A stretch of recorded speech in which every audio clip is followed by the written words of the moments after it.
This week our sight words are am and do. So we're going to practice the words and then rewrite them. The first word is am. This one's easy peasy. It follows the rules and you could sound it out. So am. Okay? So let's begin by tracing the word and spelling it.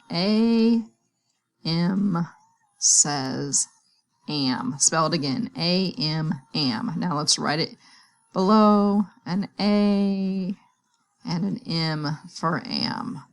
The next word we're learning this week is do. This is just like to, only with a D instead of a T. So this one doesn't follow the rules.